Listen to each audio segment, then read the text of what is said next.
ಗುಣಮಟ್ಟದ ಬಿತ್ತನೆ ಬೀಜಗಳಿಗೆ ಕೊರತೆ ಇಲ್ಲ. ಸೋಮವಾರದಿಂದ ಕೃಷಿ ಇಲಾಖೆಯಲ್ಲಿ ಬಿತ್ತನೆ ಬೀಜಗಳು ಲಭ್ಯ. ಮುಂಡರಗಿ ತಾಲೂಕಿನ ತಹಶೀಲ್ದಾರ್ ಕಾರ್ಯಾಲಯದಲ್ಲಿ ತಹಶೀಲ್ದಾರ್ ಪಿಎಸ್ ಯರಿಸ್ವಾಮಿ ಅವರ ಅಧ್ಯಕ್ಷತೆಯಲ್ಲಿ ಕೃಷಿ ಇಲಾಖೆ ವತಿಯಿಂದ ಬಿತ್ತನೆ ಬೀಜ ಹಾಗೂ ಗೊಬ್ಬರದ ಕುರಿತು ರೈತ ಸಂಘದ ಜೊತೆ ಸಭೆ ಮಾಡಿದ್ದು, ಈ ಸಂದರ್ಭದಲ್ಲಿ ಮಾತನಾಡಿದ ಕೃಷಿ ಸಹಾಯಕ ನಿರ್ದೇಶಕರಾದ ಪ್ರಾಣೇಶ್ ಹಾದಿಮನಿ ಅವರು, ಮುಂಡರಗಿ ತಾಲೂಕಲ್ಲಿ ಮುಂಗಾರು ಮಳೆ ಉತ್ತಮವಾಗಿತ್ತು. ವಾಡಿಕೆಯಂದೇ 86 ಎಂಎಂ ಮಳೆಯಾಗಬೇಕಿತ್ತು. ಆದರೆ ಈಗ 160 ಮಿಲಿಲೀಟರ್ ಮಳೆಯಾಗಿದ್ದು 100% ಹೆಚ್ಚಿನ ಮಳೆಯಾಗಿದೆ. ಹೀಗಾಗಿ ರೈತರಿಗೆ ಗುಣಮಟ್ಟದ ಬಿತ್ತನೆ ಬೀಜಗಳನ್ನು ಕೃಷಿ ಇಲಾಖೆಯಿಂದ ಸರಬರಾಜು ಮಾಡಿದ್ದು, ಸೋಮವಾರದಿಂದ ಇಲಾಖೆಯಲ್ಲಿ ಬಿತ್ತನೆ ಬೀಜಗಳು ಲಭ್ಯವಾಗುತ್ತೆ.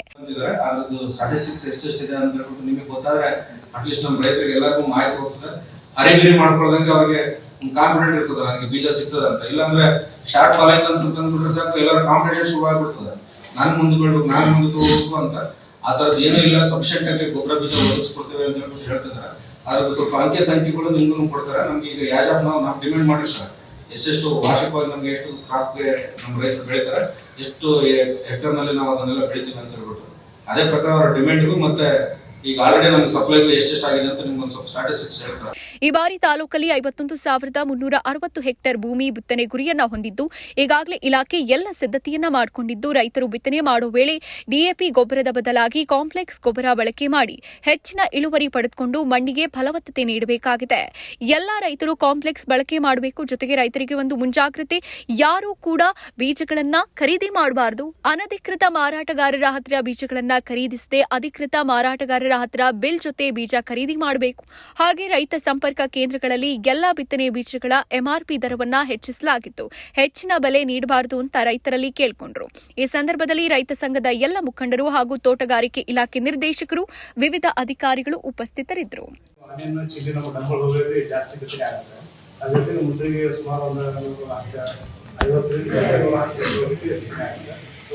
ನಮ್ಮ ಅದಕ್ಕೆ ನೀವು ದಯವಿಟ್ಟು ನಿಮ್ಗೆ ಹೇಳೋದಂದ್ರೆ ಸೆಡಿಮಾ ಸೀಡ್ಸ್ ಈಗಾಗಲೇ ನಮ್ಮಲ್ಲಿ ಈಗ ಸೀಡ್ಸ್ ಅಂತ ಬರಲ್ಲ,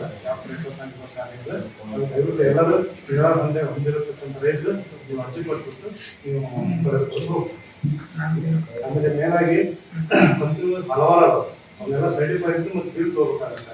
ನಾಳೆ ನೀವು ಬಿತ್ತನೆ ಮಾಡಿದ ನಂತರ ನೀವು ಸರಿ ಬಿತ್ತೆ ಆಗಿಲ್ಲ, ನಮ್ಮ ಡೆರಿನೇಷನ್ ಆಗಿಲ್ಲ ಅಂತ ನಮ್ಮ ಅವನ್ನ ಮತ್ತೆ ನಾವು ಥರ್ಡ್ ಪಾರ್ಟಿ ಇನ್ಸ್ಪೆಕ್ಷನ್ ಮಾಡಿ ಮತ್ತೆ ನಾನು ಮಳೆ ವರದಿ ನೋಡಿದಾಗ ನಮಗೆ ಇಲ್ಲಿಯವರೆಗೆ ನಮ್ಮ ತಾಲೂಕಿನಾದ್ಯಂತ 83 ಮಿಲಿಮೀಟರ್ ಮಳೆ ಆಗಬೇಕಿತ್ತು. ಆದರೆ ಇಲ್ಲಿವರೆಗೆ ಆಗಿದ್ದು 162 ಮಿಲಿಮೀಟರ್ ಅಷ್ಟು ಮಳೆ ಇದೆ. ಅಂದರೆ 100% ಹೆಚ್ಚಿನ ಮಳೆ ಈಗಾಗಲೇ ನಮಗೆ ಆಗಿದೆ. ಹಾಗಾಗಿ ಈಗ ಎಲ್ಲ ಕಡೆ ಉತ್ತಮ ಮಳೆ ಆಗ್ತಾ ಇದೆ. ಇನ್ನು 4 ದಿನ ಒಳ್ಳೆ ಹವಾಮಾನ ಇಲಾಖೆಯಿಂದ ನಮಗೆ ಇನ್ನೂ ಮಳೆ ಆಗುವ ಒಂದು ಸೂಚನೆಯನ್ನು ಸಹ ನಮಗೆ ಇದೆ. ಹಾಗಾಗಿ ನಾವು ಪ್ರತಿ ವರ್ಷದಿಂದ ಈ ವರ್ಷ ನಾವು ಟೋಟಲ್ 51,360 ಹೆಕ್ಟರ್ ನಾವು ಬಿತ್ತನೆ ಗುರಿಯನ್ನು ಹೊಂದಿದ್ದೇವೆ. ನಮ್ಮ ಭಾಗದಲ್ಲಿ ಪ್ರಮುಖ ಬೆಳೆಗಳೆಂದರೆ ಮೆಕ್ಕೆಜೋಳ, ಹೆಸರು, ಭತ್ತ, ಶೇಂಗಾ ಮತ್ತೆ ಸೂರ್ಯಕಾಂತಿ. ಇವು ಪ್ರಮುಖ ಬೆಳೆಗಳು. ಇವನ್ನು ಬಿಟ್ಟು ಇನ್ನು ಉಳಿದಂತ ಬೆಳೆಗಳನ್ನು ಈಗ ಹತ್ತಿ ಆಗಿರ್ಬೋದು, ಕಬ್ಬು ಆಗಿರ್ಬೋದು, ಸ್ವಲ್ಪ ಪ್ರಮಾಣದಲ್ಲಿ ಈ ಬೆಳೆಗಳನ್ನು ಸಹ ನಾವು ಬೆಳೀತಾ ಇದ್ದೀವಿ. ಆ ಒಂದು ನಿಟ್ಟಿನಲ್ಲಿ ನಮಗೆ 28,700 ಹೆಕ್ಟರ್ ಮೆಕ್ಕೆಜೋಳದ ಬಿತ್ತನೆ ಪ್ರದೇಶದ ಗುರಿಯನ್ನು ನಾವು ಈ ವರ್ಷ ಹೊಂದಿದ್ವಿ. 28,700 ಹೆಕ್ಟರ್. 28,700 ಹೆಕ್ಟರ್.